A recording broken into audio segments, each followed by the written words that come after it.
Hello everyone. You are watching a snippet of the countdown program from September 4, 2023. Today is Monday. See the full version on Patreon. Also, in the $7 package, see Postscript, something that has gone by the wayside, but you can't miss it. And I'm moving on to the main thing.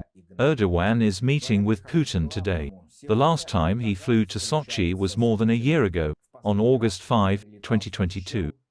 In connection with Erdogan's visit, passenger planes from Chelyabinsk, Novosibirsk, Omsk, Irkutsk and Moscow, bound for Sochi, were sent to a waiting area over the Black Sea, where they dangled until the Turkish leader landed.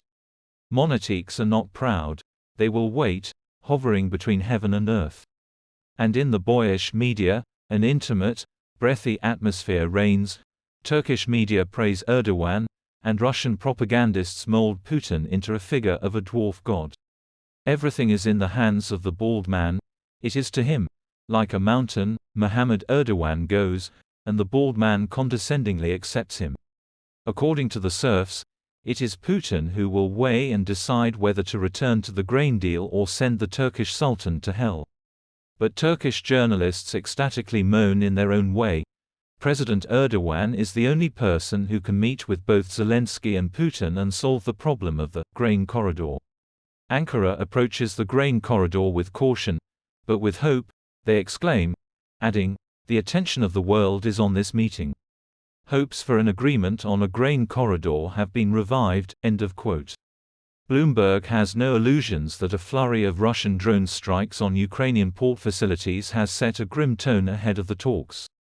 Meanwhile, in addition to the issue of the grain deal and the war in Ukraine, Putin is very itchy about the transit of Russian gas and the war in Syria, where Erdogan can get into at any moment.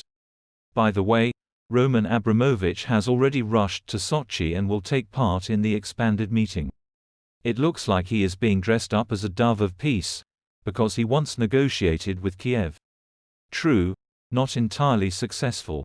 And, although observers expect that the Turkish kid will once again offer St. Petersburg his mediation in resolving the war in Ukraine, Putin will not leave there on Kiev's terms. He is the guarantor of war and death, not peace and life. And it is not the head of Turkey who should talk to him, but a revolver. Preferably a large caliber. Become our patrons now and look further in this program. Zelensky announced that he was changing the country's defense minister. Alexei Reznikov has already submitted his resignation to the Verkhovna Rada. Rustam Umarov can be approved in his place.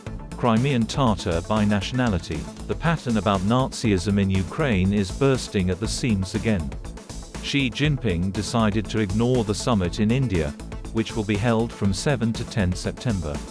Instead of the Chinese leader, Prime Minister Li Qiang will go there. In the cave, they try to present this démarche as a sign of solidarity with the bald man, while Xi stays at home to deal with the economic problems of China, where one of the country's largest developers is on the verge of default. The curse of Uncle Sam overtakes the fascist rich around the world. Since the beginning of Russia's full-scale war against Ukraine, the US has seized more than $1 billion of private Russian assets in other countries. This was announced by Deputy US Attorney General Lisa Monaco. The furries start whining even louder. After all, everything is more expensive.